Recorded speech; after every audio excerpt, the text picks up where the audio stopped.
morning, everyone. My name is Jimmy Bashara with the ISO Stakeholder Engagement Group. Thank you all again for joining the Extended Day-Ahead Market Working Group 2 meeting related to the transmission commitment and congestion rent allocation.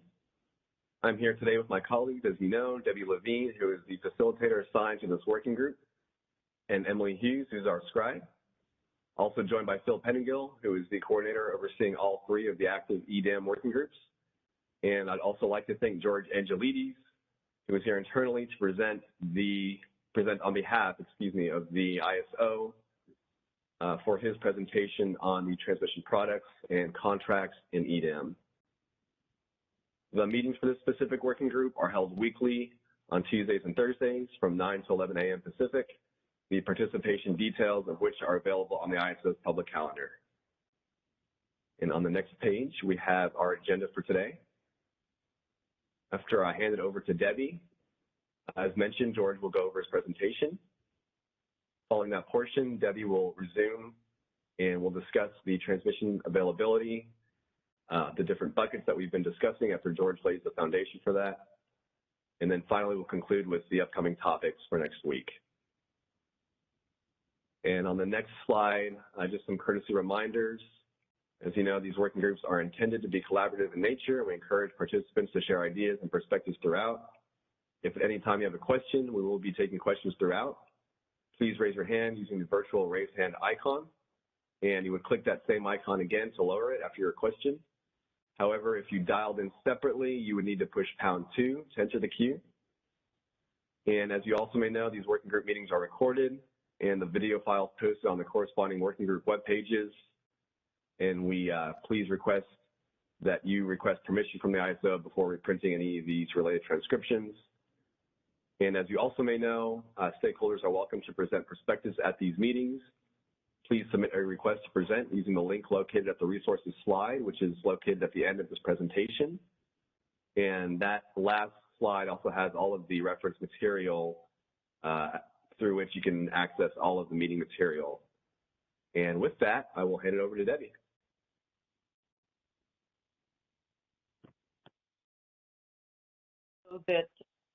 A little bit behind in our schedule. So I've pushed out the transmission availability to go through next week. And as you can see in peach, it was the only color that really showed up against the blue background.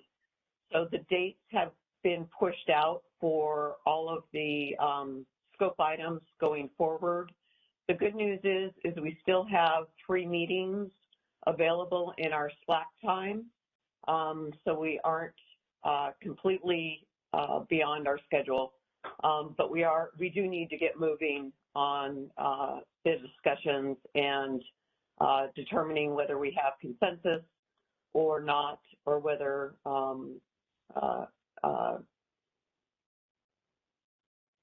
if we don't have consensus, do we have 2 different or 3 different versions of what the solution should be?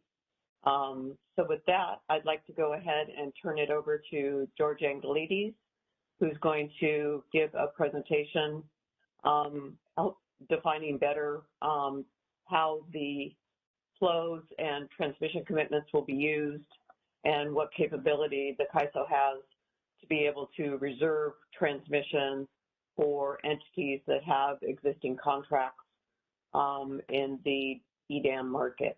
So with that, George, I'll hand it to you. Thank you, Debbie. Good morning, everybody. Can you hear me well? Yes. Thank you. Let me share.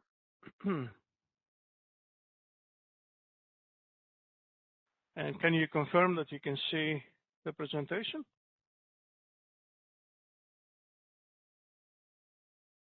Yes, we have the presentation up. All right, thank you very much.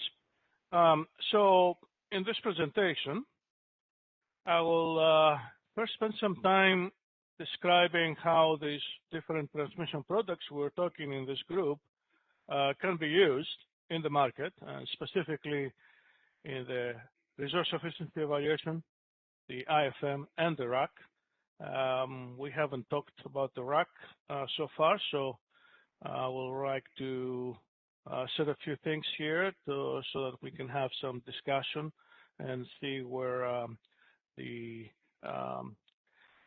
potential market participants are on this particular topic. It's time to start discussing it. I will describe what is the transfer revenue and how it is collected, and later on in this work group we have in the scope to discuss how it will be allocated or distributed. Also, what happens after EDAM to the day-ahead schedules that EDAM will calculate, what happens when we go to EIM, make a connection between these markets.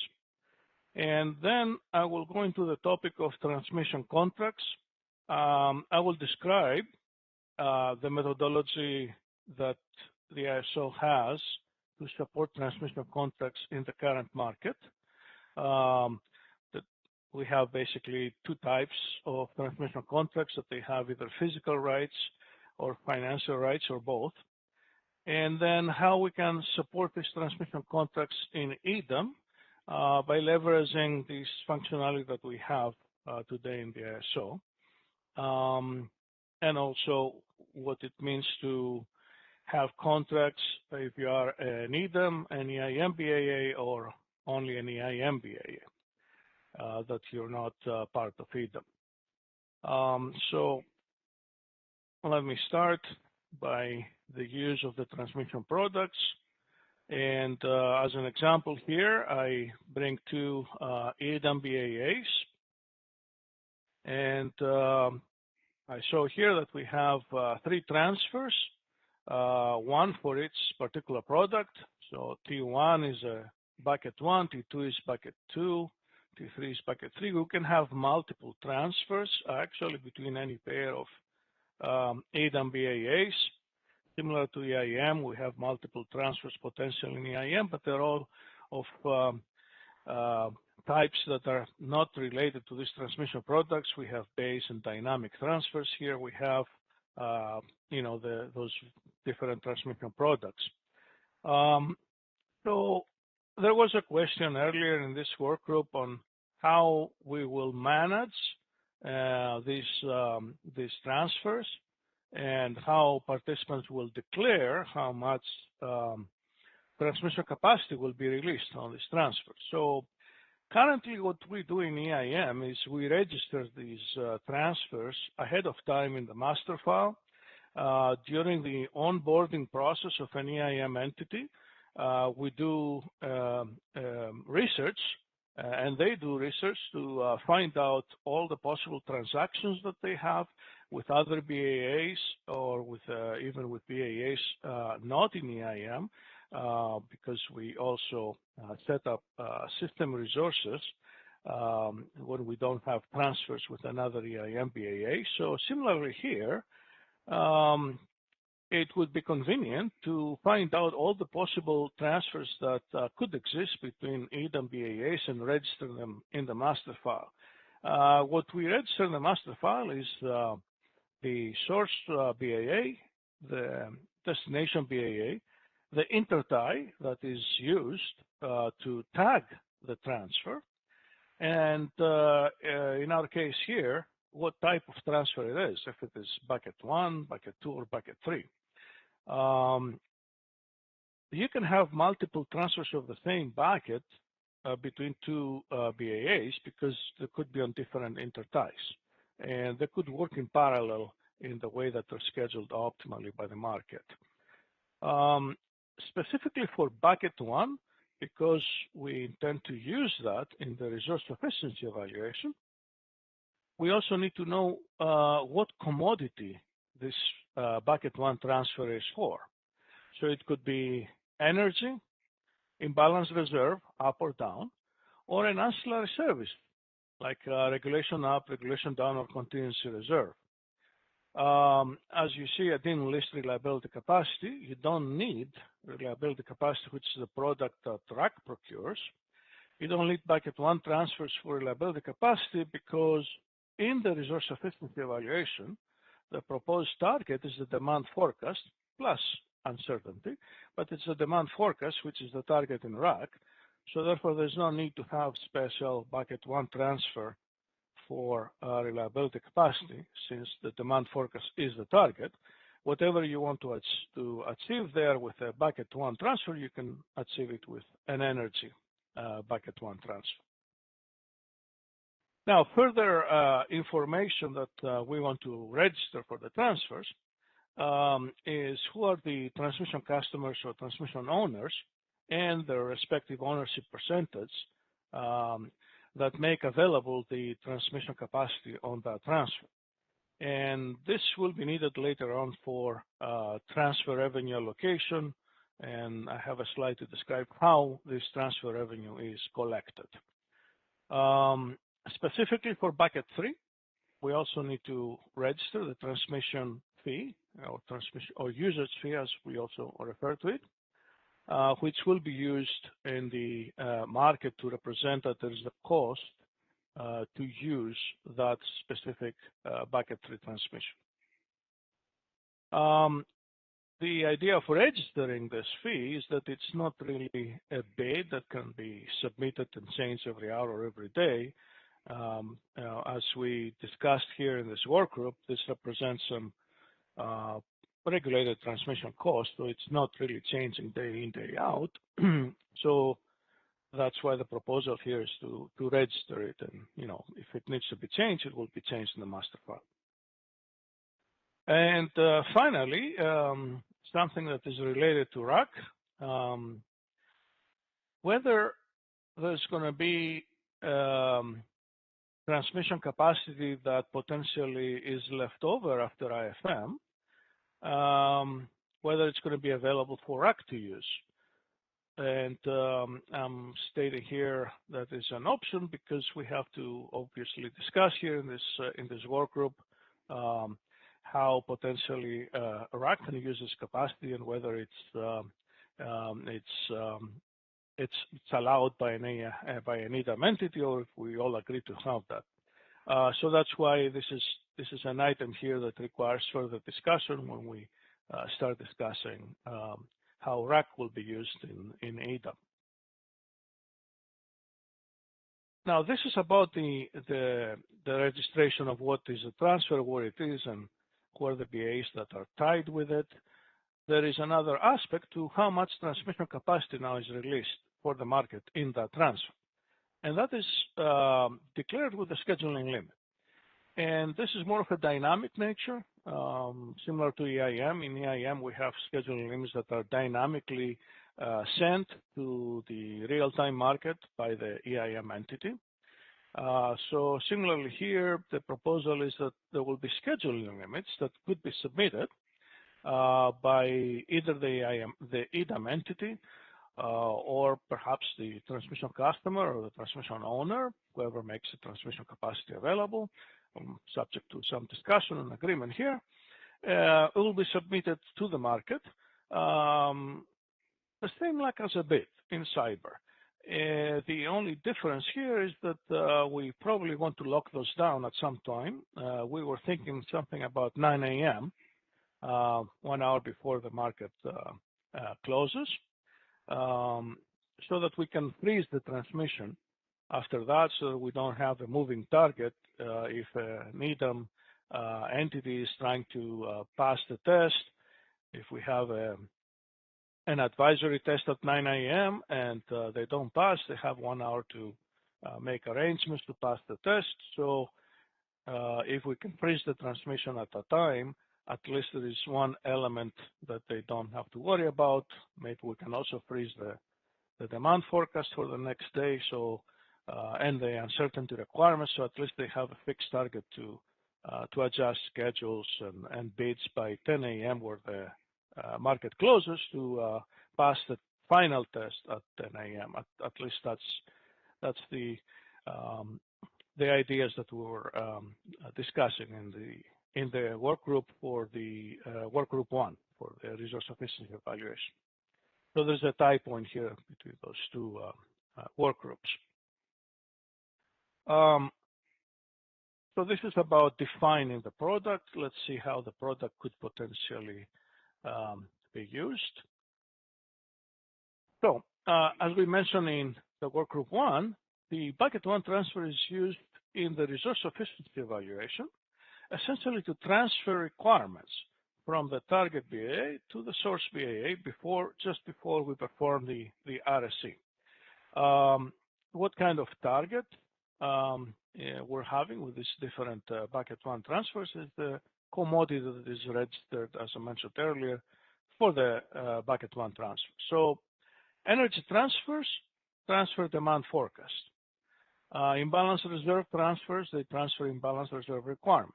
So basically the source BAA is assuming a portion of the sink BAA uncertainty requirement, which is equal to how much transmission capacity is declared and released on the bucket 1 transfer, that scheduling limit we mentioned earlier. And you can also have transfers for ancillary services, where ancillary service requirement is transferred. This is potentially useful for contingency reserve because it actually provides support for reserve groups in the day-ahead time frame. So you can have these different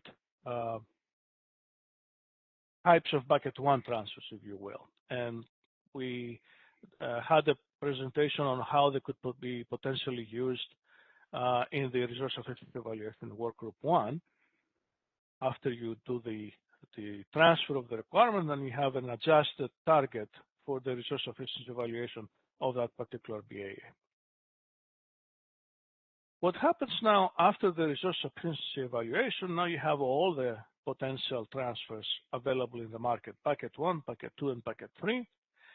And the way the IFM, we'll talk about IFM first, the way the IFM is going to use these transfers, specifically for bucket 1 and bucket 2, there is no difference now at this point between those buckets. So the difference between bucket 1 and bucket 2 is that bucket 1 is used in the resource efficiency evaluation, bucket 2 is not. But from a market perspective, when you go to the market, both bucket 1 and bucket 2 are used the same way. It's transmission that is released to the market for the most efficient use at no cost. At no cost because the cost of bucket 1 is already recovered through whatever contract is in place, and the cost for bucket 2, as we mentioned here, is recovered from what. So that's why we don't represent cost for these buckets in the IFM, and they can fully optimize. So the fact that bucket 1 was used to transfer requirements, it was an accounting mechanism that is very useful in the resource efficiency evaluation. Basically, it says that there is transmission capacity secured and available for transfer of requirements to perform the resource efficiency evaluation and pass the resource efficiency evaluation. But after that, that transfer capacity is made available to the market to be used in any efficient way that the market can find out based on the bids, based on the economics.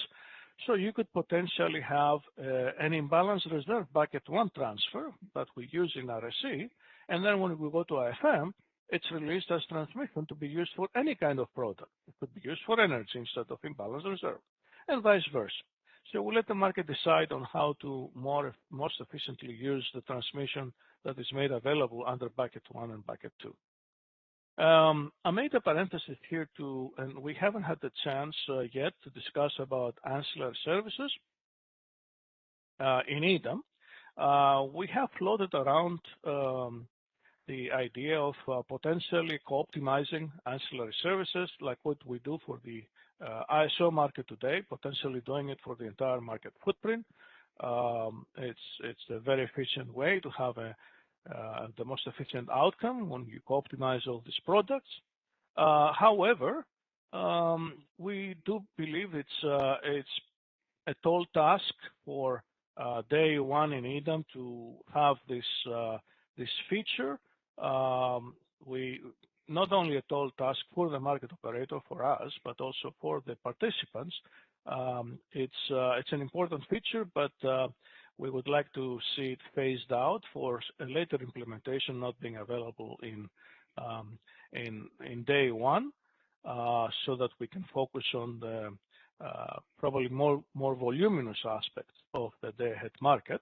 And one of the reasons is that once we tackle the ancillary service optimization, that will have impacts on the EIM as well, because once you procure optimally contingency reserves, you must have a mechanism to dispatch them optimally in real time. And currently, this is out of scope for EIM.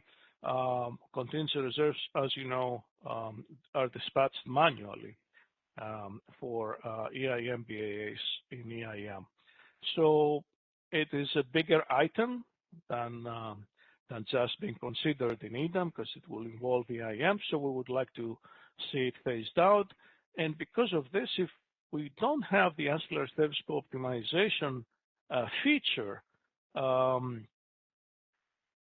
active in phase one, then what we're going to do about those ancillary services transfers that are declared on bucket one, we should not optimize them now, because we don't optimize ancillary services. They need to be reserved so that when this ancillary service is needed, the transmission capacity is designated for it. So we can't let the market re-optimize that.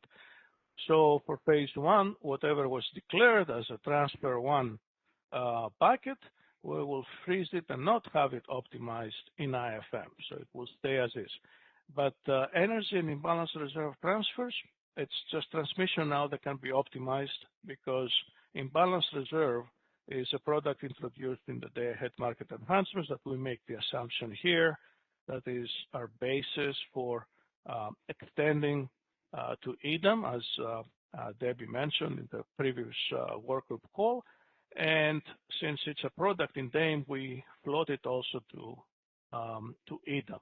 And that is a product that we co-optimize with energy. So therefore, energy and imbalance reserve transfers, bucket one transfer, they just become transmission available for IFM to optimize. And I will open for questions after this slide. So we talked about bucket one and bucket two, how they're used in the markets. Let's talk about bucket three. So bucket three is transmission that is also made available optionally, voluntarily, to the IFM, but it's not free like bucket one and bucket two. It has a transmission fee, which is what we register in the master file for this particular product. And that means that any use of that transmission will actually result in some price separation between balancing authority areas, because there's a fee in between for using it. As a result, you would expect that the market will first use all the bucket one and bucket two transmission that is made available, because that is free, before start using it bucket three, for example, because there's a cost for using that one. What happens when you have a price separation between BAAs, which could be created because of using a bucket three transmission, or because any transfer hits the scheduling limit across an interface between BAAs or BAA groups? That means that you have a collection of transfer revenue, as we will explain a little later in this presentation. So you may have collection of transfer revenue or this kind of price separation, either because of the use of a bucket three transmission, bucket three transfer, or you have a set of scheduling limits across an interface that separates BAAs or BAA groups. And once you hit the scheduling limit, again, you potentially have separation similar to what happens with congestion, or the marginal price separates across an interface that is congested.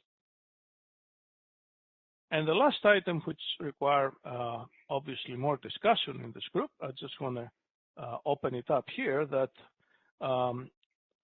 what happens in RAC with those transmission products. And again, I'm assuming here that DAME is our base. We do have the rack application following IFM in the day-ahead market enhancements.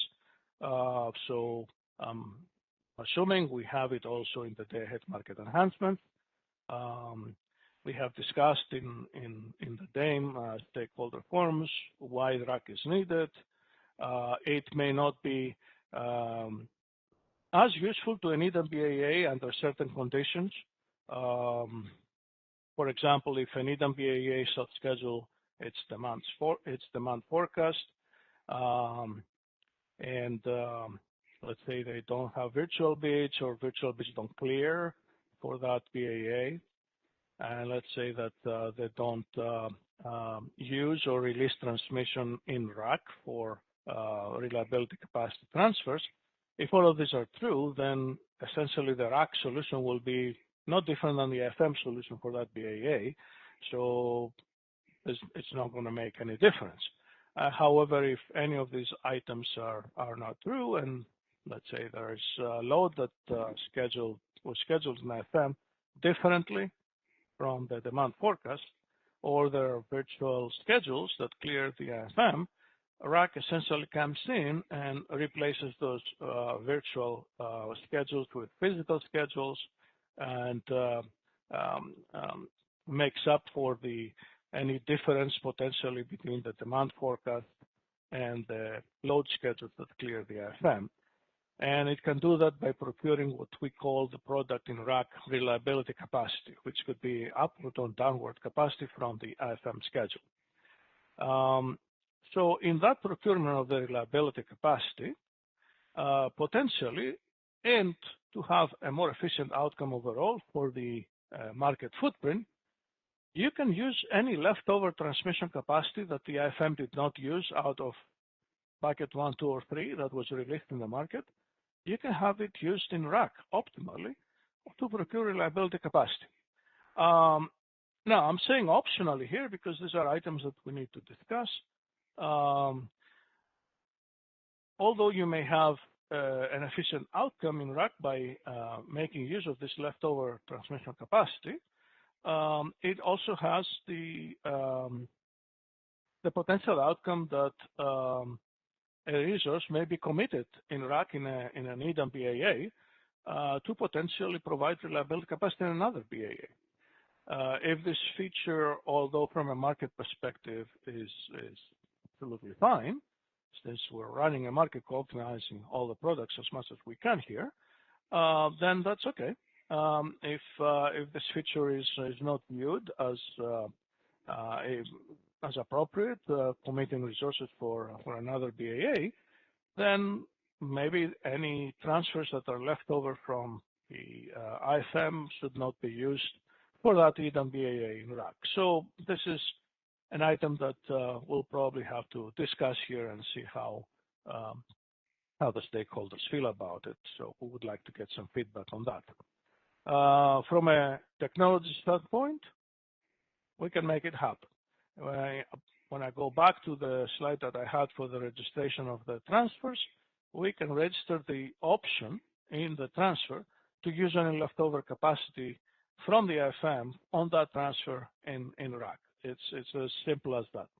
So I know this is probably a lot more information that I wanted to convey, but it's useful to start going into a little bit more detail and start formulating opinions and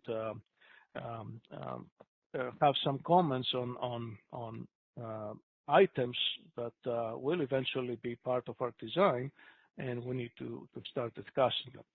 So Debbie, at this point, I'm going to stop and answer any questions that there may be.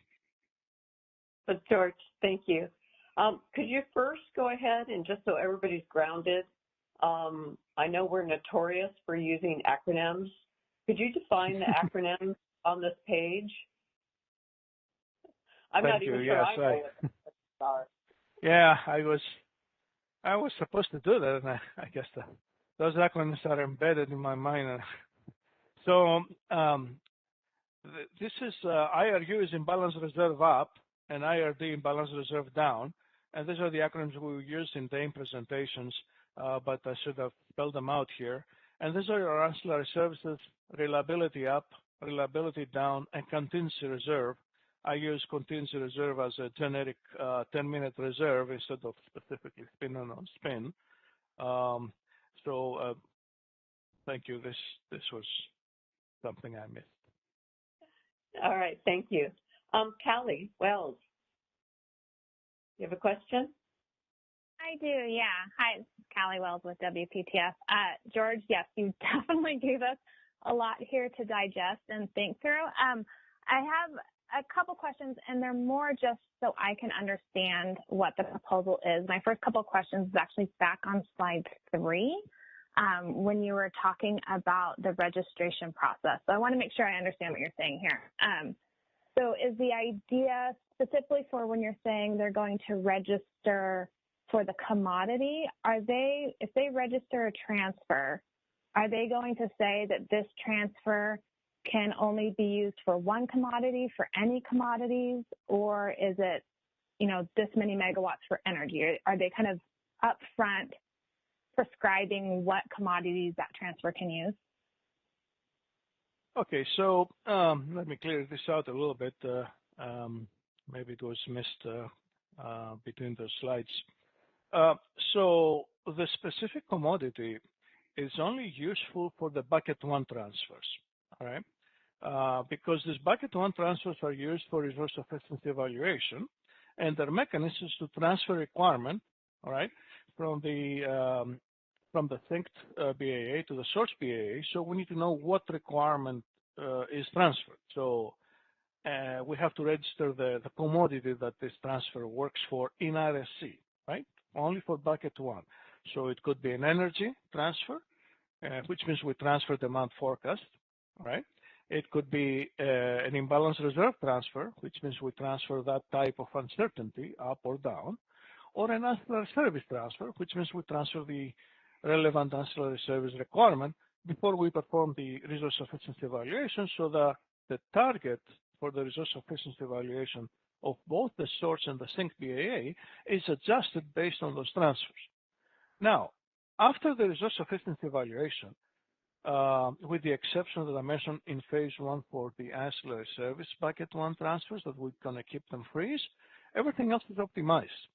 So both energy and imbalance reserve bucket 1 transfers and any other transfer which doesn't have commodity denominations like bucket 2 and bucket 3, it's just pure transmission, all of this becomes available to the market to co-optimize for whatever product makes more sense in terms of the most efficient solutions. As I mentioned, even if you declare a bucket 1 transfer as an energy transfer or as an uncertainty transfer, in the IFM, it may be used for another product if it's economically better to do so. Does that make sense?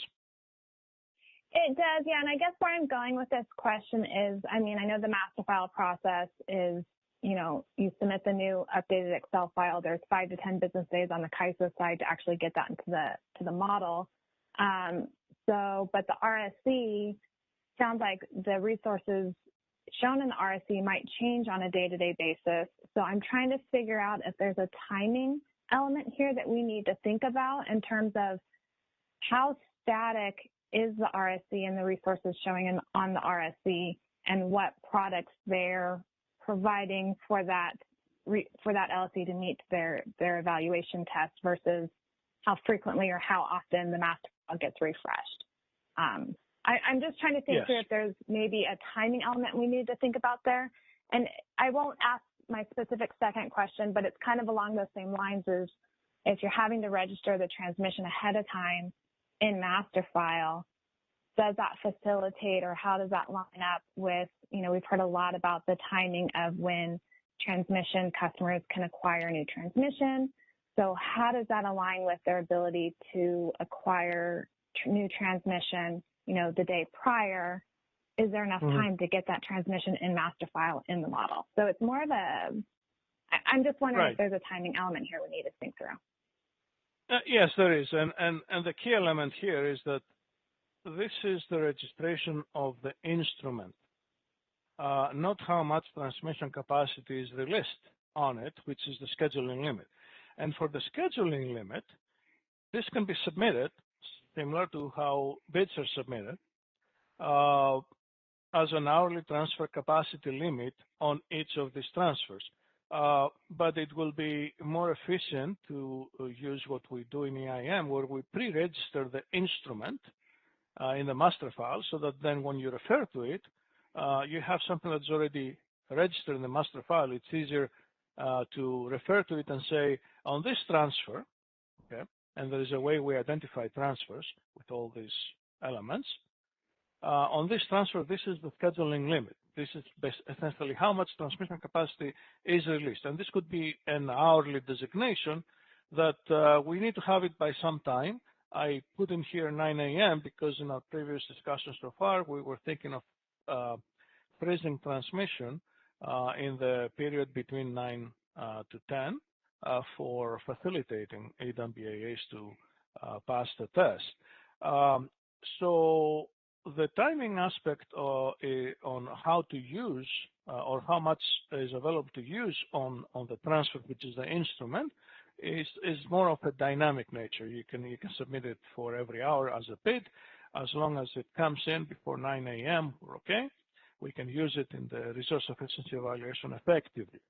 Now, the last time I mentioned registering the transfers, Kathy Anderson mentioned that there is a potential that we may have some on-the-fly transfer that we need to tell the market about, something that is not pre-registered. Although we do an effort, at least in EIM, I'm speaking from experience, where we actually identify all the potential transfers between an EIM BA that enters and joins the EIM, and we register those, and then they can submit the EIM entity can submit dynamically a limit on it. There is a potential that we may have some available transmission that can be made, can be released to the market that it wasn't. Maybe it wasn't there before for the market, and we didn't register it. So if we have an issue like that we cannot really identify all the potential transfers ahead of the market to register in the master file for easier identification and management, we may have to start discussing about how we can have a dynamic definition of a transfer that could also be submitted as a bid. It's a little bit of a more complicated concept. It's just details. It's implementation. I don't think it's something that we can hang up right now. It's a preference to try to identify all these instruments ahead of time so that we can register them in the master file. If it is important to have the door open for something that can come on the fly, we can talk about it. If this is important, we can provide the mechanism for that. It will be a little bit more information that instead of going to the master file will be submitted in the form of a bid. So we'll have to provide support for that in cyber to get all this information essentially from one bid. So George, sorry, go ahead, Debbie. Yeah, you keep calling them transfers. I think what you're talking about is you're registering the contract so that we know what contracts exist and what the capabilities are of the contracts. That's in the master? At this time, I'm speaking generally about the transfers, which are the instruments for transferring either capacity or energy between the EDAM BAAs. I will talk about the transmission contracts more specifically at the later part of the presentation, and there's additional information that needs to be registered. But at this point, I'm just talking about this bucket 1, 2, 3 transfers that we're talking in this work group, and this specific slide is how we can register their information, and the next slide is how they will be used in the market. And then I will spend some time talking more specifically about transmission contracts that they have additional information that needs to be registered. Okay. All right, thanks, George. I think, yeah, it was those on-the-fly additional transmission that's procured, how that gets into the market. So, yeah, I think it would be useful to hear from other entities if that is something that we need to talk about. But thank you. I will pass the mic. All right. Doug Boccioni. Hi, this is Doug Boccioni from Flynn Resource Consultants for BAMX. I had sort of questions in two different areas related to the one that Callie was just discussing. Is the first one. I guess I had envisioned that the bucket one transmission would be somewhat more static than what George was discussing. It seemed a lot more dynamic than what I had in mind. And I guess I had been thinking of the bucket one as transmission that is, needed to serve native load. It's paid for by native load. And therefore, you don't have to recover the costs from the market. But you want to make that transmission available for the market to be optimized. And so I guess I had been thinking of it as being sort of more of a set quantity that doesn't dynamically change. In other words, because I could see how in a particular hour, you may or may not need a particular piece of the transmission to meet the resource sufficiency test. So the amount you need hour by hour could vary significantly, but I guess I hadn't envisioned that you would sort of reclassify that transmission and call it bucket 2 or bucket 3. It would just be bucket 1, for some extended period of time, a year, let's say. But I think what you were just discussing sort of suggested the volume, you could be like moving, you might have, some hours you call it bucket 1. Sometimes you sell it as bucket 2. Yeah. Go ahead. I think maybe this didn't come out the way I wanted to to say it, but the proposal here is not to reclassify the transmission bucket. If it's bucket 1, it's still bucket 1. All I said is that after the resource sufficiency evaluation is performed, now this bucket 1 transmission will be used, let's say in IFM, as transmission. It will be used for any kind of commodity that the IFM co-optimizes to transfer energy or capacity along that transfer between EDAM BAAs. So it's not reclassified, but once it serves its purpose for the accounting mechanism, the resource sufficiency evaluation, because that's what it is. We count flexibility and capacity on one side. We have the requirements on the other side, and we see if the provision meets the demand, meets the requirement. That's what the test is all about. After we are done with that and we're ready to run the market, now it becomes available to the market to co-optimize. Were you having the notion that it has to be that capacity has to be frozen for the specific product that was used in the market? No, I'm actually sort of going the opposite direction, but Okay. It's that first step that I think I have a little disconnect, because you're saying that you identify how much you need to meet the resource sufficiency test, and that sort of locks in the amount of the bucket 1 transmission. And I was thinking, it'd be locked in long before that. You'd say, these facilities, I need them to meet my load for some period of the time. It's paid for by native load. That's bucket 1. I'm going to make that available all the time to the market as bucket 1, even if in a particular hour I'm not scheduling it to meet my RS obligations. Yeah, that's fine. Because you declare the scheduling limit, which says how much transmission capacity can be used on this transfer. And that scheduling limit is an hourly limit, so basically it controls, if you will, how much transmission is released on that bucket one. As we said, you need to release whatever is required in the resource efficiency evaluation for passing the test, or you can release more of it. The proposal here is that whatever is released for use in the resource efficiency evaluation will then be used in the market. Where do you see a problem with this proposal? I guess what I'm wondering, and I think Callie seems like she was maybe going in this direction, which is you could potentially, identify the quantity and then say, yeah, in these hours, I don't need it to meet my RS, so I'm going to actually make it available and sell it as point to point. And then it's either going to get used not in the EDAM, but just scheduled at the intertie, yeah. Or if the buyer of that decides to put it in the EDAM. And I guess I had I hadn't been thinking of that would be something that you would do. Once it's bucket one for an extended period of time.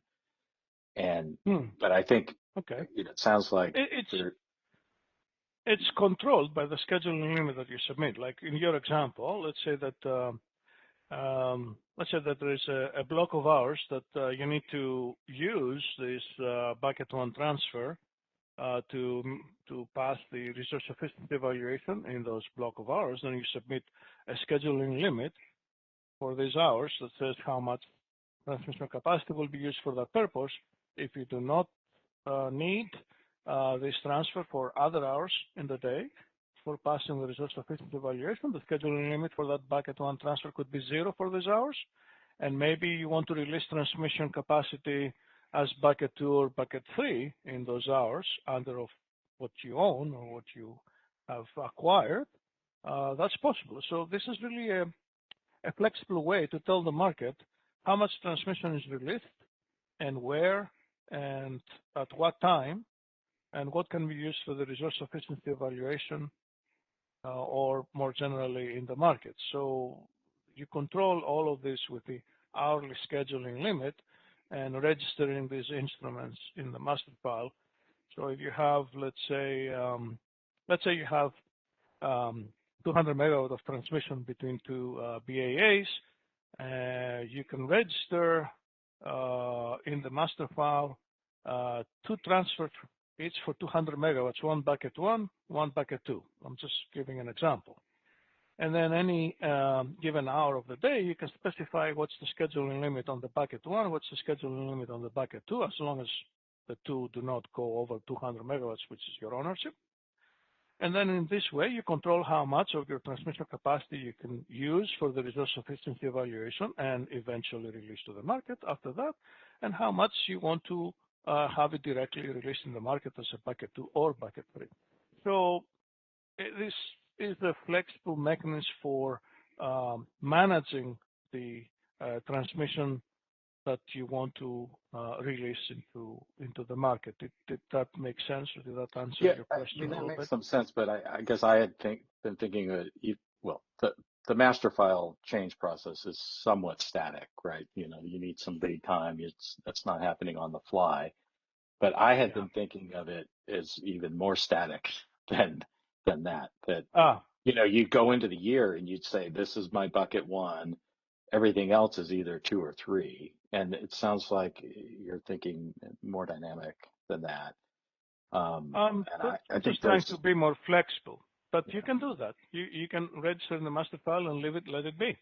I'm just thinking that, it is probably to our advantage here to have a flexible system to accommodate all needs. Yeah, I appreciate that. I guess this gets to my second question is related to how did the transfer limits interact with the non-EDAM transmissions, so the scheduling limits, and you touched on that. And it sounds to me like you're thinking you would, let's say going into 9 a.m., you'd have a fixed quantity. This is what's in the EDAM in each of these 3 buckets.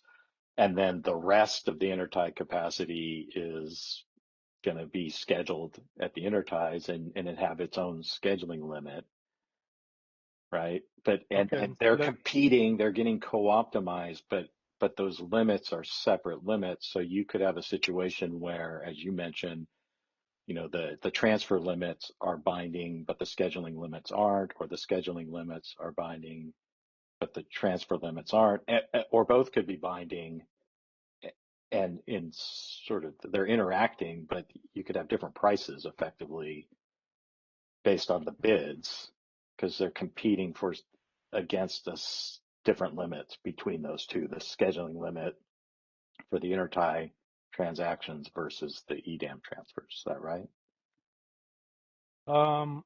Yes and no, and I think we haven't discussed it yet. I think it touches on what is external resource participation. You're thinking participating in EDAM from a non-EDAM BAA.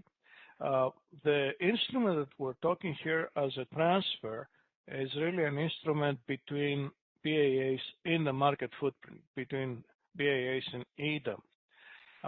You're thinking of some parallel import-export to that. It is, we can have at the boundary of the EDAM market footprint a discussion later on about external resource participation, whether we will support yeah, actually, George, intertie bids or if this is what you were thinking. No, I wasn't. I hadn't gone to that step yet. I was thinking about like the bucket 2 transmission that's held by a third party, and they're deciding, are they turning that over to the EDAM, or are they going to schedule it using their intertie rights?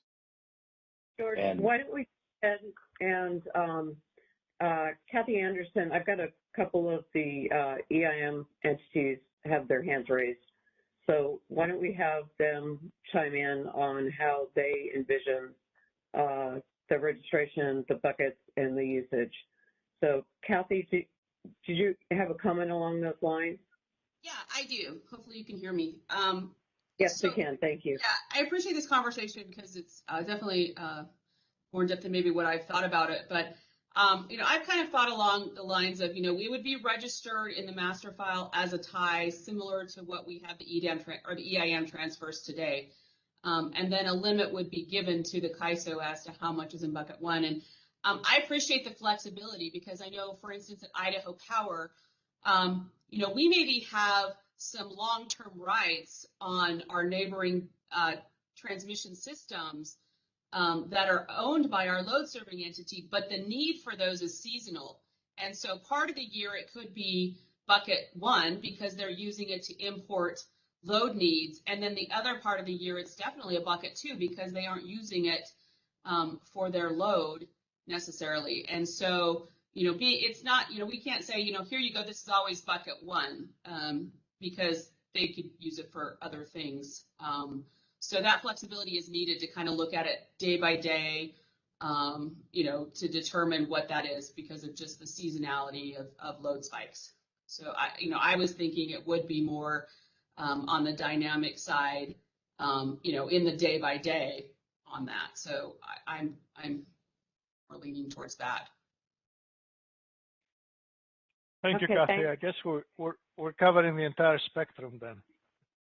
Right. Okay, Gentrax, you had a question or comment? Yes, I did. A question actually. Bucket 3. I just wanted to understand about this. This is sort of a master file question again.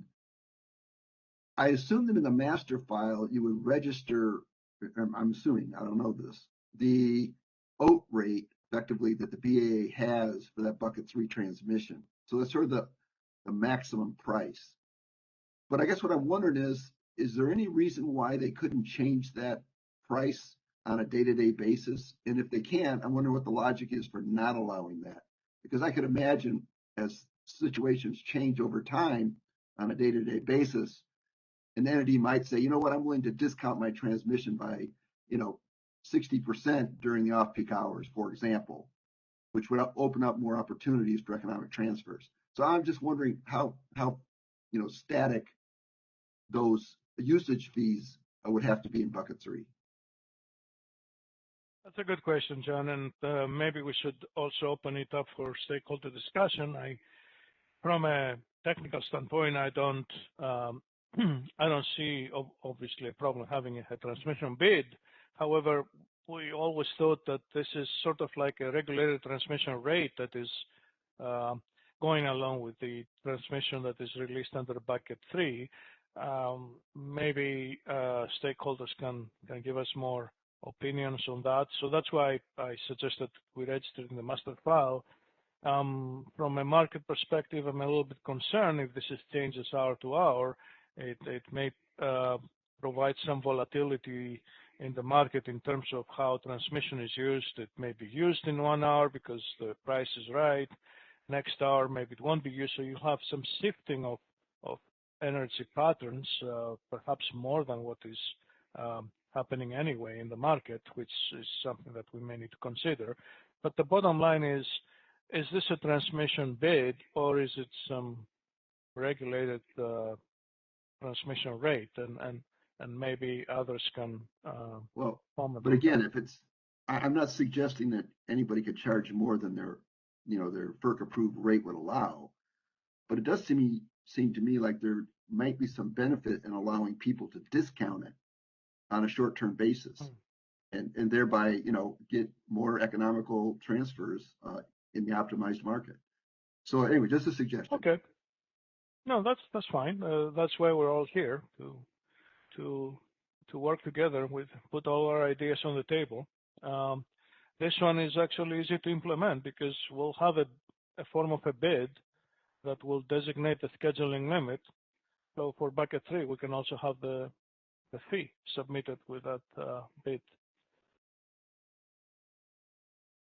Okay, great. Tong Wu, you had a question? Yeah, I have some comments, and I also have a question. First, I agree with Jen's suggestion to allow people to bid. I'm not an expert about transmission rate. Maybe people have market rate authority or not, but at least the quantity should be flexible, because if you register it in the master file, you may assume that during a certain period of time the transmission is always available, but that may not be true. The only thing being registered in the master file is the fee itself, not the quantity. Oh, not quantity. Okay, that's good. That's good. So you give people the freedom to give their transmission to the market when it's available. They're not locked in. That's good. And my second comment is about bucket 2. I raised this question before. I still think that bucket 2 should allow similar treatment as bucket 3 in terms of bidding. I work for WAPA. I forgot to say that. Tong Wu working for WAPA. There are we have rights on PACI. We have rights on COTP. We have a significant amount of rights held by the right holders, not the TO. Okay, so if you do not allow bucket 2 to bid, then you may not provide the good incentive for that transmission to be released to the market, because the TO do not have that right. Okay. I see. But can I ask a question, Tom? Is there an established mechanism for recovering the cost of that transmission today? Like, is there an OAT mechanism? Because the idea on bucket 2 was that its cost is already recovered through some mechanism like OAT. Yeah, but I think here, I got your question. I understand your perspective. But I think this has to do with the property rights. Okay, it's not about whether it's paid off or not. It's about who has the property rights. For people, the right holder who are paying these transmission, they want other people to use it only if they get paid. Okay, they say, I have a car I'm not using. Nobody can come to me and say, hey, Tom, you're not using it. I'm going to drive your car. No, it's my car. Okay, so I think the concept of is paid off doesn't have much to do with whether the right holder should allow other people to use their property. So Dave Rubin, did you want to? I understand. Dave, did you want to jump in and give a EIM perspective? Yeah, I guess as a transmission provider, I would push back on the notion that the customer has a property right. They have the ability under the tariff to move power from their point of, injection to their point of receipt at the owed price. But if they don't schedule their reservation, it goes back to the transmission provider to be used today on a non-firm basis and basically resold to somebody else. So again, we've talked about the ability to redispatch and rely on it, but if we can rely on that, then I don't see the need to allow that kind of property right to exist. I think it's much better to treat it the way we do today, where you have the right to schedule it, but if you don't, then it goes back for other people to use. You don't have the right to just hold on to it. If we can accommodate your intraday schedule changes at no additional cost, then I don't think you get to hold on to it, and it's not your right to resell at any price. And under our tariff, you can't resell it to a third party unless you do it 2 weeks in advance, because we have to validate that they're an eligible customer. We have to set up the files to do it and charge everybody. So it's not something that exists today. A greater question would be on bucket 2, if it's not scheduled and it goes back. Today it would be charged the owed rate, and there would be additional revenues used to offset the transmission costs for other customers. So I think we're getting a little carried away as to what bucket 2 is and what rights people have. Yeah, I disagree with you. I don't know which BA you're working with. Maybe you're speaking from your experience, how you interpret those transmission contracts. Maybe these contracts are written differently. For WAPA's rights on COTP and PECI, nobody can take those rights if WAPA do not schedule in day-ahead time frame. Yeah, you might with the EIM, maybe we made it available in real time. After certain time in real time, if we don't use it, it's available effectively. But in day-ahead time frame, I don't think anybody can use those. If we don't schedule it in day-ahead, then nobody can use those in day-ahead time frame. Okay, thanks, Tom. Let's go on to Jeff Nelson. And could you please state your organization that you work for? Hey, good morning. It's Jeff Nelson with Southern California Edison. Good morning. I appreciate this conversation and the presentation. Thank you. Let's see, 2 quick questions. They're kind of tied up. George, you talked about presuming that sort of DAME was implemented. Maybe this is the wrong forum, but I understand you've got all these sort of up and down products that you got listed in the sub-bullet. But why is DAME assumed, and is DAME necessary for EDAM? And if it is, could you articulate why DAME is necessary for EDAM? And then I have one other question. Jeff, I didn't make that claim. I just had to make an assumption to have a presentation like that, to start talking about these products. It's very difficult to talk about EDAM without having a base. So I made the assumption that DAME is the foundation where we extend from to cover EDAM. I know there is a specific DAME stakeholder process where some of the elements that are proposed in DAME are under discussion. I didn't mean to preclude here with this presentation that DAME is on, and we're thinking building on it, but we have to use something to have some meaningful discussion in this work group. So I made the assumption that... No, I understand. I appreciate that clarification. I just want to make sure that if there is something that's absolutely necessary to make EDAM work that I'm clear on it and others are clear on it. I'm not hearing that. So if there is anything absolutely necessary, could you talk about it? Yeah. If not, that's fine. What is absolutely necessary is the concept of the transfer. Sure. We need that. Yeah, got it. No, that's got it. Okay, great. And then the rest will sort of work its way out. But I appreciate you framing that. This is how, if the Dane thing moved forward, this is how it would work. Okay, thank you for that sort of a clarification in my mind.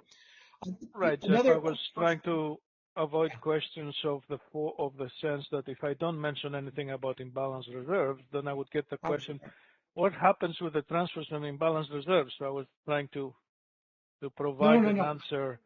Yeah. I appreciate it. I appreciate the clarification because it is helpful to understand it, but also helpful to know that those are not necessary to make EDAM go forward. So thank you. And the other quick question, I don't know if this again is the right place, but I'm going to ask it anyways.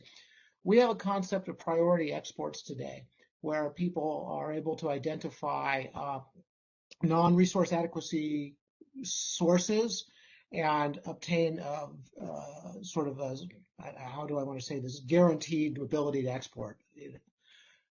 Is that concept envisioned here? And if we do have the priority exports, what buckets of transmission would it be associated with? Oh, that's an excellent question, Jeff. So talking about transfers are economically scheduled essentially in the market. There's no bid for them, there's no explicit bid, but the underlying economics behind the transfer are all the bids for all the resources in the source BAN, the sink BAA, and even further out that matter in optimally scheduling the transfer. In that respect, the transfer schedule, the optimal transfer schedule as it comes out of the market is an economic instrument. So you can say that it has the lowest possible scheduling priority because it's economic. So it is only scheduled if it makes economic sense. If the cost for serving energy in the sink BAA is less than the cost of producing energy in the source BAA, then you have a transfer going through.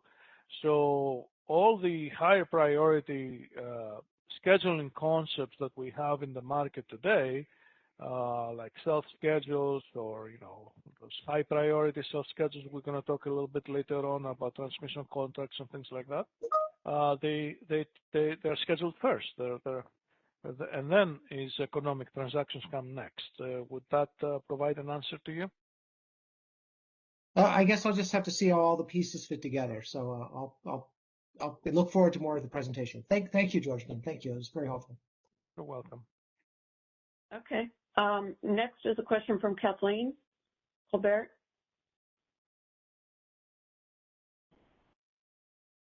Yeah, this is Kathleen Colbert from Mr. Corp. Thanks for calling on me. So I really appreciate the dialogue. I agree with a lot of what has been brought up, and I think that where I do hear, kind of disagreement, I think it's to some extent cross-talking. And so I think with additional conversations and maybe deeper dives, we can make more progress even there, because I do hear a lot of alignment inside the community. I'd give a couple comments I want to make is that I also agree that there needs to be a more dynamic process in master file. In my mind, it hinges on kind of what kind of assumption you're making. And I know I've mentioned this before, and I think others have brought it up today, so I'm just going to support those who've brought up the fact that the net import, net export capability needs to be a component of this as well. And so I think this example, George, would be more powerful if you added the idea of external to EDAM with the import and export scheduling point, so that we could understand how those things would work together. I think that's just a suggestion that I make for a future meeting, if you don't mind. And I think that'll help us with that question about how dynamic does it need to be. Part of the reason I bring that up is that in my mind, transfer one is traditional EDAM transfers between, or bucket 1 supports traditional EDAM transfers between the two BAAs like we see here. But bucket 2, which in my mind has taken away some components that have been previously included in it, really just keeps the reserved and scheduled rights that Tom and Dave were talking about.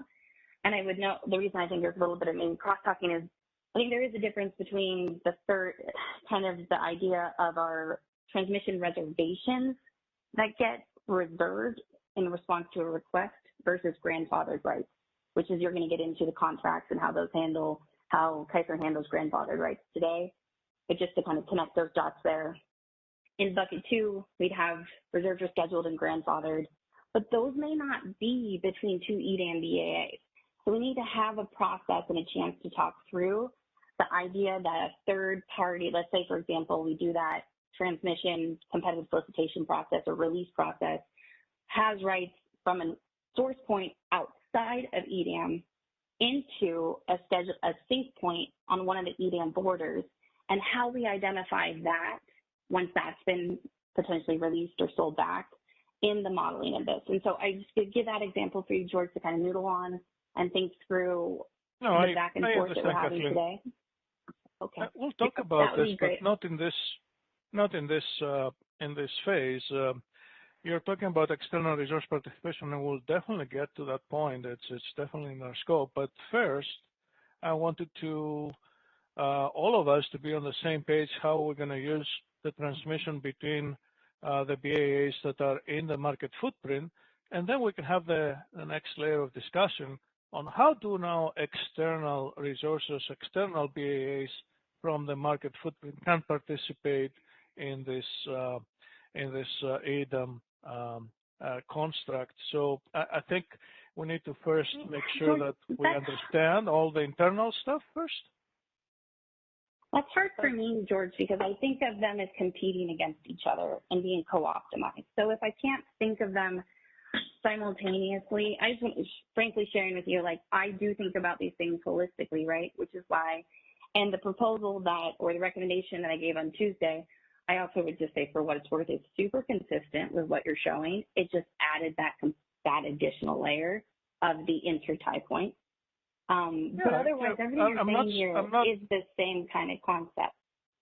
So Kathleen, it's just highlighting. Kathleen, thank you. We appreciate it. We need to move on. We've already spent an hour and 15 minutes on 2 slides. So George, if you could please move on so that we can get to some more of this information that you have to share, and then I'll go back to the queue. So for those of you in the queue, I appreciate your patience, but we do need to get through this presentation today. Thank you. Thank you. Okay, so the next layer here in the presentation is a description of how the transfer revenue can be collected on a transfer. So I'm going back to this example with 2 BAAs in EDAM.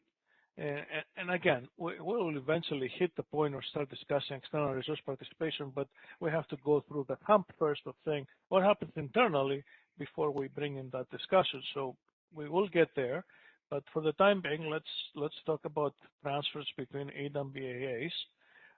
In this example, I'm assuming there are no losses and no other physical congestion, ignoring the greenhouse gas. So the only price element that matters is really the market energy clearing, the marginal energy clearing price in its BAA, which is the status price of its power balance constraint. That's the acronym here, PBC, the power balance constraint. And lambda is the symbol that we usually use for that. So let's focus on a single transfer here for simplicity, because in the market now, when it comes to transfer revenue, it doesn't matter if it's bucket 1 or bucket 2. It has a difference if it's bucket 3 in terms of the cost. But at the end, as I mentioned before, whether it's a bucket 3 that is used or whether it's a scheduling limit that becomes binding between 2 BAAs, it creates price separation. And let's say that this happens here because of this transfer. assume that it's either a bucket 3 transfer that has a cost or any other transfer that hits its scheduling limit. And then now you have a price separation because lambda A is the the power balance constraint shadow price for EDAM BAA, and lambda B is for BAAB, and there's a difference between those two. If there is no bucket 3 use and there is no binding scheduling limit on the transfer, then these prices are equal. So only when you have a price separation between the the two BAAs, you have the phenomenon where the imbalance and where the energy settlement now will collect transfer revenue on that transfer. And let's walk through this mechanism. So this is the power balance constraint for BAA at this price, that's the shadow price, and this is the power balance constraint of BAAB. And this is enforced in the market as a constraint, as we know, as we do it in EIM, for example, the same here in EDAM. And when we get the schedules for generation load and the transfer schedule as the optimal outcome of the market, comes the energy settlement. So we simply pay the generators in its BAA. Negative means we pay out. We charge the load in its BAA, and these are load schedules that clear the market. And now we treat the transfer as an import or an export. The transfer from A to B is an export from BAA. All right, so we charge it. All right, and we represent the transfer similar to EIM as a pair of resources at the boundary of its BAA. We call them ETSRs, Energy Transfer System Resource. Right? So these are registered in the master file. So essentially, we use the ETSR to effectuate a charge for the export and a payment for the import on the other side, like any other resource that you would settle in the market, right? And if you look at the settlement at the BAA level, you can see that because of the power balance constraint, the settlement is neutral. So its BAA is neutral in this energy settlement. Okay? Now, what happens here is that when you charge the ETSR at BAA and when you pay the ETSR at BAAB as part of your energy settlement, the scheduling coordinator that is registered for those ETSRs sees a charge and a payment that combines to what we call the transfer revenue. The transfer revenue is the scheduled amount for the transfer times the price differential of the BAA's, the sink minus the source for the transfer. And because the flow, the schedules are normally going from lower price to higher price, this is a positive revenue that is collected on any transfer that has this price difference through the mechanism, through the natural mechanism of the energy settlement, which leaves its BAA neutral, by the way. Now, in this work group, we have in the scope to discuss about how this transfer revenue is allocated, and I'm only going to show here how it is collected. It is potentially an outcome that you could have either the transmission customer or the transmission owner that makes the transmission, or owners, it's plural, that make the transmission available for the transfer to happen, that they could have a direct settlement from the market operator settlement here. If they are registered for the ETSRs, then they collect this, and this is the transfer revenue that is basically allocated among them based on their ownership or elements that we'll discuss in this group. Or it could be an EDAM entity, and then the EDAM entity somehow coordinates with their transmission customers or owners on how this distribution happens. So these are all items for discussion. I just want to show the mechanism of how this happens, and it's flexible. If you have, if the transfer if the transmission capacity to have the transfer available has to be made, has to be released from both sides of either BAA, and you can consider it as being shared evenly, and this is similar to how the congestion revenue on the EIM transfers is split between EIM BAs 50-50 today, or you can have another ratio other than 50-50. You think about the Pacific DC intertie, for example, multiple owners here, north of Knob, south of Knob.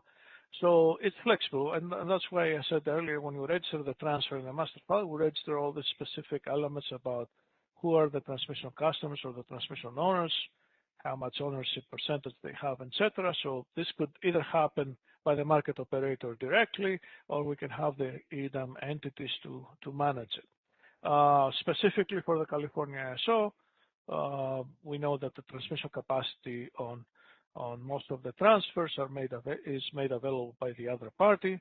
So that's why we have in EIM that the congestion revenue is always going to the EIM and to the EIM entity. Something similar could be the case here for most of the interties. There are interties that the ISO has rights. I mentioned the PDCI, so it will be part of this.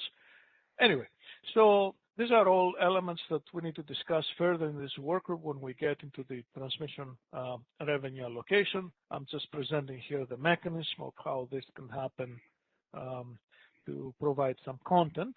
And let me open up briefly for some questions on if there's something that needs to be clarified. I don't want to debate at this point on how we're going to or who or how the exact allocation is going to be. We're going to get to that later. I believe James Lynn has prepared very detailed examples to go through at some point and discuss them. Debbie? Yes. Jan, did you have a comment?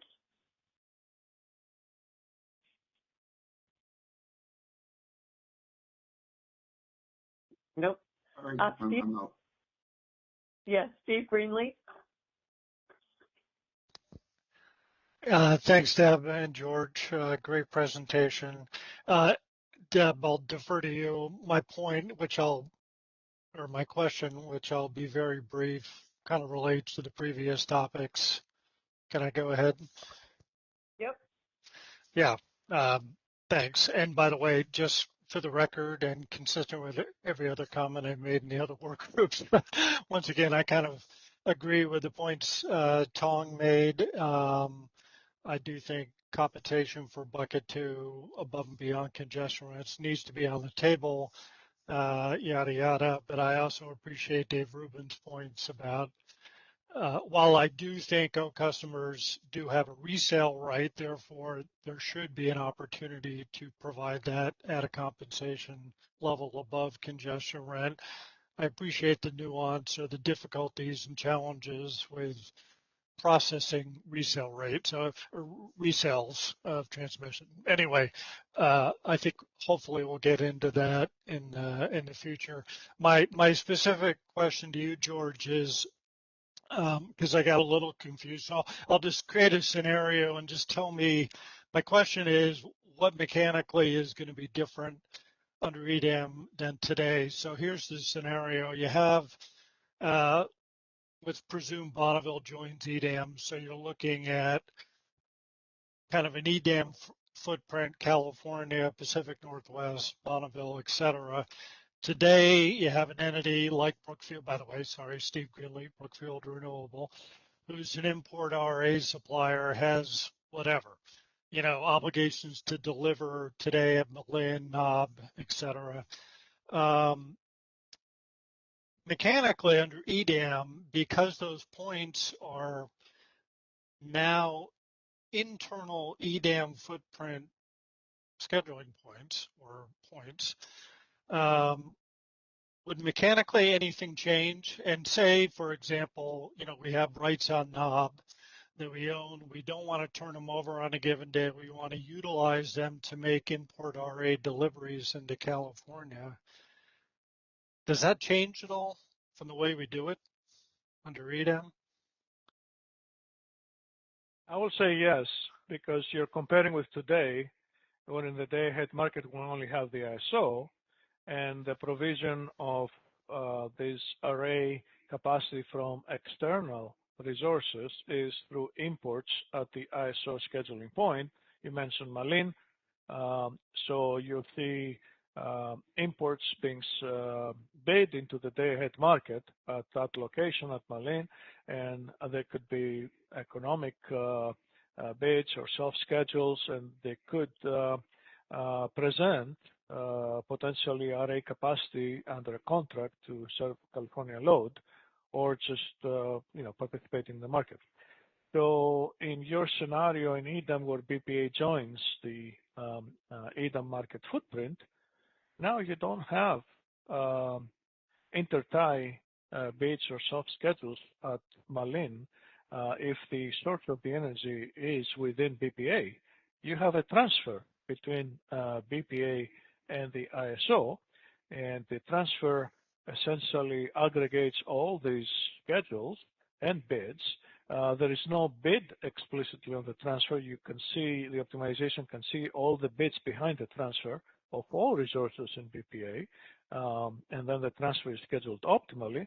Specifically for array, to answer your question, there will be a bucket one transfer, bucket one energy transfer from BPA to the ISO that will have transmission capacity to accommodate all the array contracts that have a source in BPA for serving California load.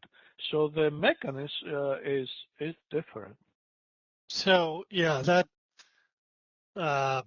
and maybe it's just me. I mean, that raises a host of questions and complications, which I know we probably can't get into here. But so, we were, up until EDAM, we've been delivering on those import array obligations through ownership or rights we have that we purchased on knob, for example.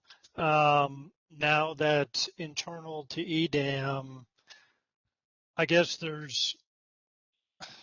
I'm just trying to think through, because we're not, and presume for a second we're not, those are bucket two rights that we're not necessarily turning over. But you're saying they're kind of being included in bucket one. I don't know. For this case, because it has to be used in the resource efficiency evaluation for the ISO, right? The purpose of the I appreciate that. It's all right. Yeah, I do. So it's tied to bucket one. Yeah, I understand what you're saying, but it's still not clear to me just from a third party who owns those rights. Anyway, I'll have to give it more thought, but at some point it would be helpful to kind of, as we move forward, kind of get a better picture on kind of before and after pictures for that kind of arrangement. So I talk about transmission contracts in the remainder of this presentation. That part will probably provide some answers for you. Okay. All right. I'll wait to listen to that then. Thank you. That's helpful. A little confounding, but also helpful. Thanks. Okay, great. Don Trethway, could you please announce the organization that you're with? Hi, this is Don Trethway from GDS Associates. How are you doing, George? Hey, good morning.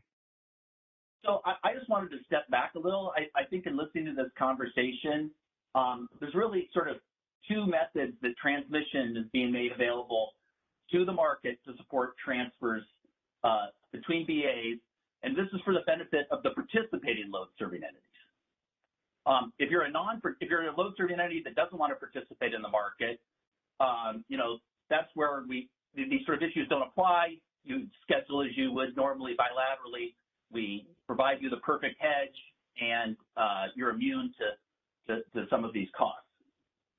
And so when you sort of look at it in terms of the load-serving entities, there's sort of two ways it's made available. The first is the transmission customer who has decided that they want to receive congestion rents for the transmission that they're willing to make available to support transfers and benefit from economic trade. And then you've got transmission that's made available by the transmission provider, and this is unsold transmission that they haven't sold, or it could be transmission that's returned from a transmission provider transmission customer who's not participating and didn't use their rights. And so, yes, if you think about that, you would anticipate that transmission customers would be buying way more transmission than what they need to meet their load or their resource efficiency evaluation on a given hour or day. And they would want to put all of that in to the extent that maximizes their economic benefit because they can sell more of their excess generation. And so, right. Or they could still also go bilaterally engage in a trade, utilize that transmission, but that just increases their resource efficiency target for a given hour. So I really think it comes down to there's just really two buckets. And if you get the congestion rent allocation correct to the transmission customers that want to economically participate, and those that don't, it sort of falls into the transmission provider making it available, which is simply either through the usage rate for either unsold or the unused. So I appreciate your thoughts on that. Yeah, so Don, when you say two buckets, you're referring to buckets 2 and 3, but you equate bucket 2 to bucket 1, that the entire bucket 2 is used for resource efficiency evaluation purpose. I'm trying to see what you're heading. No, you're thinking bucket 1 and bucket 3 only? Yeah, I think you really have 1 and 3. Now, someone could elect to maybe they have significant rights, but they only use them 1 hour a day. They could make that available as part of, and they really only show it on an RSC basis. But if you got, again, the congestion rent allocation right, you would have given that party a congestion rent allocation, and they would have made the determination, do I put it in for economic optimization, or do I keep it sort of status quo, at which point, if it's not used and I'm not participating, the transmission provider makes it available if it's unused. So I think it really comes down to that there's transmission made available by transmission customers that are participating in the EDAM, and then there's transmission made available by transmission providers to the extent that there is unsold or unused transmission at the time of the optimization. Right. So you draw a separation between what we call bucket 1 and 2 and bucket 3, and I see you're saying basically if you have all this transmission that you're going to release in bucket 2, you might as well bring it in as bucket 1 and get all the benefit that you can get from the resource efficiency evaluation. I think that's where you're headed, right? Right. Well, that's how you pass the resource efficiency test on a routine basis, as you continuously put in more resources than the minimum requirement of the RSC. Okay, I see that, and I think what we're proposing here is can accommodate that. It's a little bit more flexible in the sense that you may not need to have all these contractual arrangements for all your transmission that is under bucket 2. So you may want to designate a portion of that for what you need under bucket 1. But I would agree with you. If you can do it all as bucket 1, that's the better for you, and you're not missing anything because in this proposal, we're saying that after the resource efficiency evaluation, all of that bucket 1 transmission is released to the market for optimization anyway. Nothing's getting wasted. So it's just a more flexible way to accomplish what you're suggesting here. Okay, great. Dan Williams, do you have a question or a comment?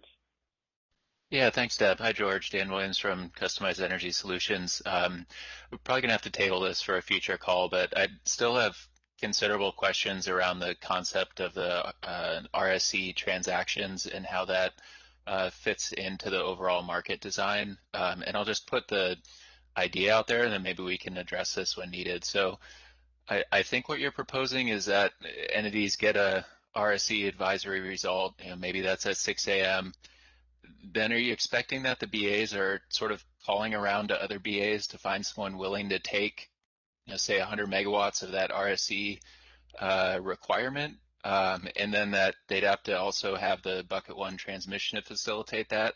I'm just kind of wondering how that fits into an efficient market and how it doesn't kind of conflict with the goal of optimizing, you know, the imbalance reserves and energy in general in IFM, and I guess also how it doesn't cut third parties out of providing ramping to the market to meet that need. So we can certainly table that for the future, but I think in order to get all the way into the bucket one discussion, we also have to kind of figure out where that actually lands. Right. Thank you, Dan. Yes, there is a question that we need to discuss later on about how this can be effectively administratively managed. Our original idea on bucket one was that it's pre-arranged in advance. It could be long-term, mid-term, but you know, you won't wait until a few hours before the market runs to have your bucket one transmission arranged. You know your needs as a BAA for resource sufficiency evaluation purposes. You will probably have contractual arrangements set in place before you come to the day-ahead market. So that should take care most of your bucket one. It should be already pre-contracted, prepaid, ready for use in the market. We did discuss here on and off about some transient need that you may have on a specific day because the next day it appears to be very hot or whatever. And there's more discussion that we need to do about how we can provide support for having these instruments being defined and reported to the market for use on the fly, so to speak. And we need to talk more about that. Thank you. So just really quickly, so what I heard in that is that the expectation is that people would have sort of a known general resource efficiency position, I'll call it, and they'll develop some bilateral market prior to maybe in a like T+2 to who knows how long forward in advance, where they'll try and identify parties that want to transact that requirement as having some value. I think just having more discussion of that and then talking about how that's a efficient market would be great, and also how it's an open access market would be really good. And also drawing into that what we brought up yesterday on the resource sufficiency call, when just still questioning how any concept of a diversity benefit that would be embedded in the resource sufficiency requirement for each BA would sink and not in some way trip up that trading of RSE range. So I know we're short on time. I'll just kind of leave those as open questions. Thank you. Callie Wells. Yeah, hi, it's Callie Wells with WPTF. I have a quick question, but feel free to defer if the examples will help answer my question. But so on your slide here, you show the transfer between the two BAAs. So is this transfer, will you have a separate transfer limit and shadow price essentially for each transfer that's identified in the master file and made available? Or is this kind of the summation of all those transfers between the BAAs?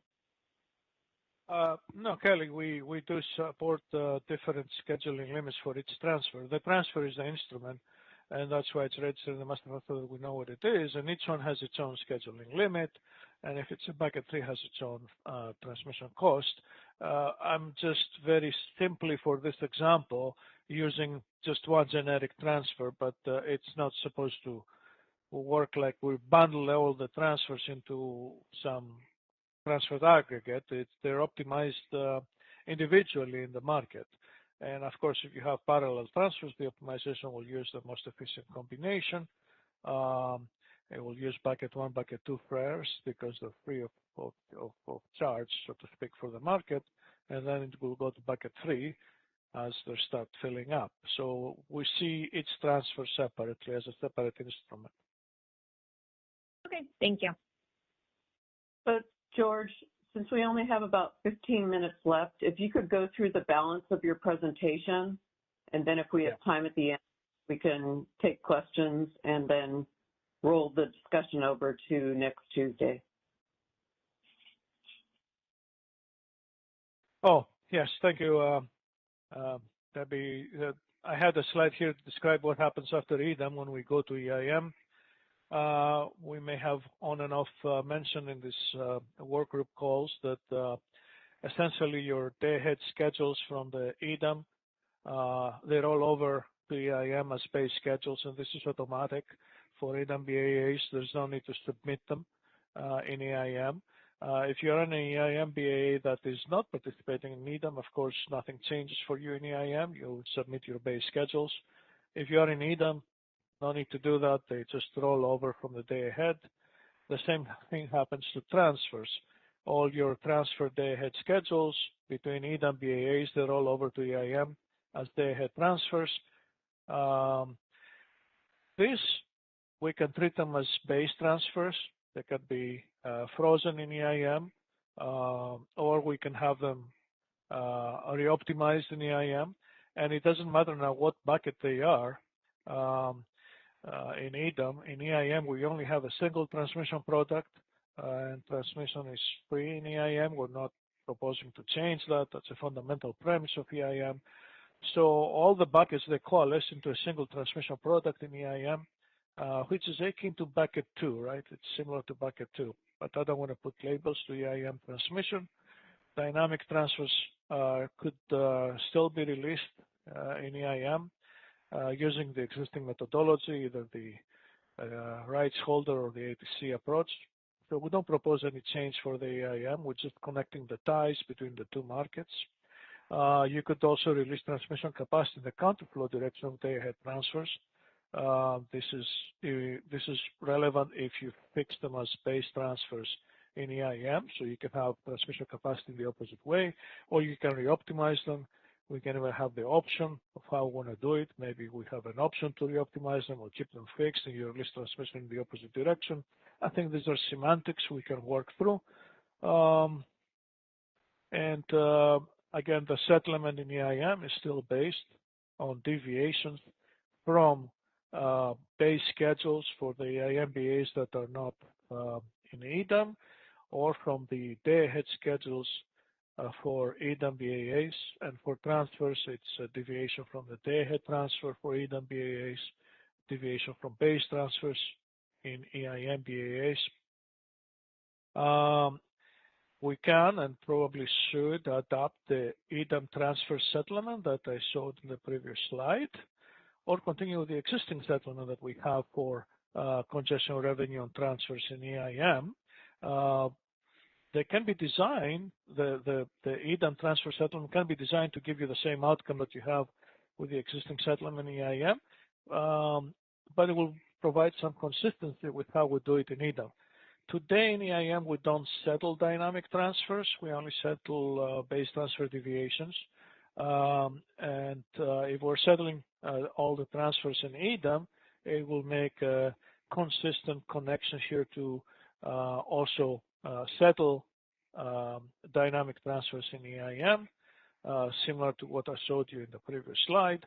And this can be designed to have the same settlement outcome in EIM, so you'll have exactly the same settlement outcome, but you will be using a consistent methodology throughout. So this is some thoughts about the connection between the markets. What I really wanted to talk to you today, took a little bit of time to get to, is how we can support transmission contracts in the markets, and how does the ISO do that in its markets today.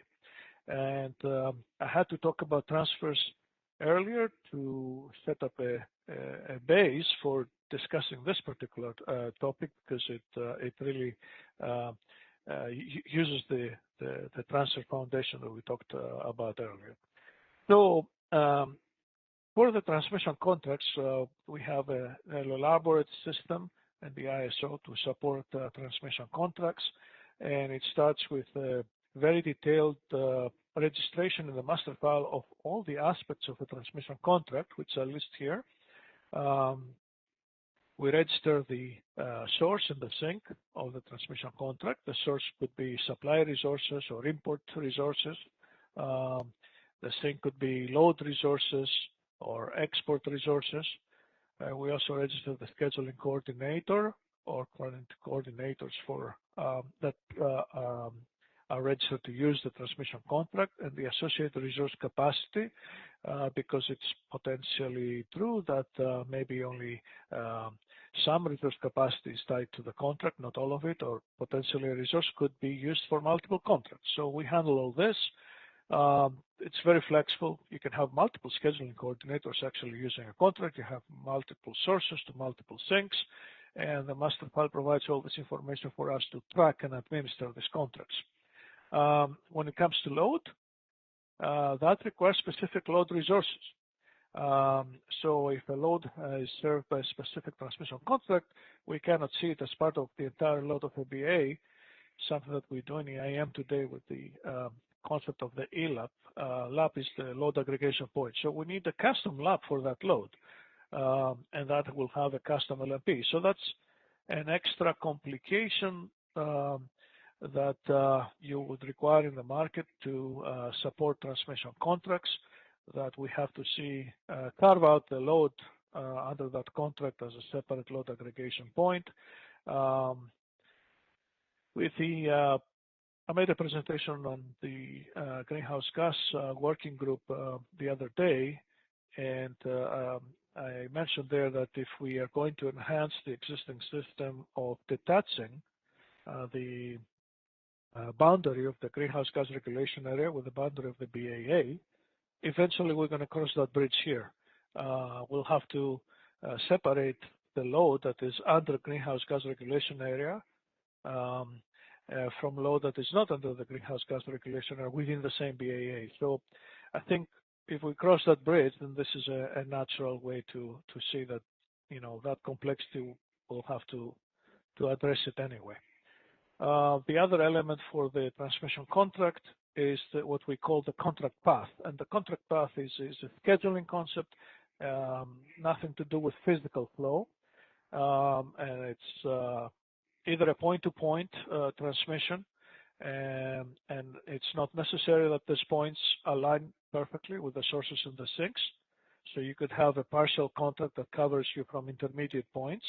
It could be on a specific flow gate, for example, your contracts. Then your contract is exercised on that specific part of the transmission, not all the way from the source to the sink. That contract path could be shared by multiple transmission contracts.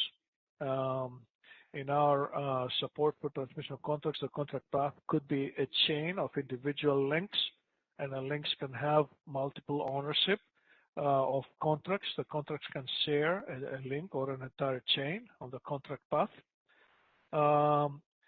By extension here to EDAM, today we don't have that. We stop at the intertie, of course, because that's what our market sees. It sees up to the intertie. But if the contract spans transmission between BAAs, let's say it's from a generator in one BAA to a load in another BAA, then the contract path includes an intertie. So if a contract path includes an intertie, to exercise the contract, you require a specific transmission, a specific transfer, bucket 1, 2, or 3, or maybe all of them, or maybe 2 of them. They need to be defined to support the contract. And we'll talk about how this is happening when we go to the next slide to talk about how the contract is used. But we need to associate specific transfers so that we can track them with the use of the contracts. What types of transmission contracts we support? We support the ones that they have a physical right, which is expressed with a higher scheduling priority in the market, or a financial right, which is essentially a mechanism to get a refund on your congestion cost and potentially the transmission loss cost between the source point and the sink point of your contract path. Of course, a transmission contract could have both rights. You can have both a physical right and a financial right. For transmission contracts that you only have a financial right, there may be another mechanism to handle this that could be converted to congestion revenue rights. This is probably another discussion to have at some work group on the potential for having congestion revenue rights. If this is something that is present for an EDAM BAA, then there is an option to convert your financial right to congestion revenue rights. That's what we call converted rights. That's another way of handling it. And very important for the registration of the transmission contract is the entitlement, which is the total capacity on the contract path that the transmission contract can use. And as I mentioned earlier, sometimes there are multiple contracts that share the contract path. So you have a total entitlement, maybe specific entitlement for a specific contract, or you have a situation where if one contract doesn't use its contract path, another one can use it. So there is a little bit of complexity. We try to make this very flexible to handle the contracts that we have to deal in the ISO markets today. Because of this complexity, we shied away in our discussions with EIM entities to extend this to EIM entities because it will require a lot of work on their behalf as well to register this information and track it down. And more importantly, for the entitlement, we need to have the megawatts of the entitlement for the contract path almost dynamically in real time, because it may change because of outages, and the market operator does not know how the contracts share the contract path if there is a derate. We have to get that information from the participant. And finally, the last item, which is relevant for the transmission contract, is the expiration of the contract. Where do the rights extend to? If your contracts expire in the day-ahead market, that means you have to use it in the day-ahead market, otherwise it's been released. They could be expiring in HASP, which means you have to release it up to 1 hour ahead, or again, it's released. Or you may have rights that they go all the way to T-20, where they have to be accommodated in real time. So this is also part of the registration for the master file. We need to know all the aspects of a transmission contract. Okay, so now we have the contract defined. All right, let's see what how it's used and how it can be used. So the way to exercise a transmission contract in the market, and I'm using the generic term TC for transmission contract. In the ISO, we have different flavors of those transmission ownership rights or existing transmission contracts and the like.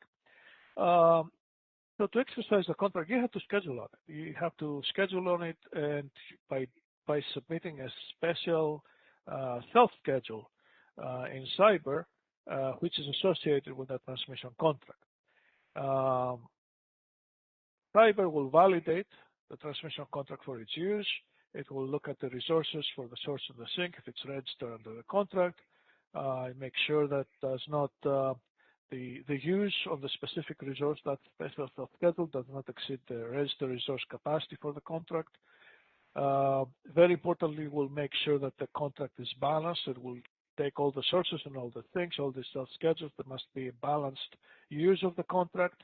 So total source self-schedule should equal the total sink self-schedule. In real time, obviously, we don't have load self-schedules. There are no load bits in real time. So this balanced contract use is validated ex post by using load meters. And we also validate that the transmission contract is within its entitlement, right? That the self-schedules that are submitted at the source do not exceed the particular entitlement for that contract. And of course, relevant for the real-time market is if the contract has expired, then it cannot be honored, so Cyber won't allow you to submit special self-schedule if the contract has expired, if it's one that has to be used in day ahead, for example, and not in real time. Let me move on here. So, as I mentioned, to exercise the transmission contract, you have to self-schedule on it. All right. Now, this means that if the contract path includes a transfer, then you want to use this in the resource efficiency evaluation, obviously. And this was one of the examples that we talked about earlier. I think Steve Greenleaf had a question, but I answered it that way. Then you have to release transmission capacity for under the contract path, which includes the transfer. Now it has to release it. It has to be released as a bucket one transmission capacity. So the bucket 1 transfer that is associated with the contract, now you have to submit a scheduling limit on it that can accommodate the use of the transmission contract. And that's how the market can see that the contract is used for resource sufficiency evaluation purposes. And since you're scheduling on your contract, then any transfer revenue on the contract essentially offsets your schedule cost. So you have the perfect hedge. So that's one option, to exercise your contract.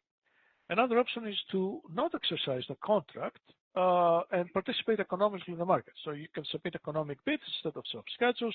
Now here you don't exercise the contract. However, if the contract path includes a transfer, then you also need to release the associated transmission under the contract, either bucket 2 or bucket 3, to cover your potential use if your bid is accepted. So you have to submit a schedule limit that accommodates your bid. You could potentially just participate in the market without releasing the transmission capacity, but I think this is counterproductive because now you may have a cost for your schedule that is not recouped with transfer revenue from the potential release of your transfer as a bucket 2 or bucket 3. So anyway, these options are available. Of course, you have the option not to exercise a transmission contract and not participate, not submit bids or self-schedules. Again, if the contract the contract path includes a transfer, now you have the option to release optionally bucket 2 or bucket 3 transfer capacity, which will afford you with transfer revenue if there is a scheduling limit that hits that becomes binding in the solution, or if it's a bucket 3 and it's used in the solution.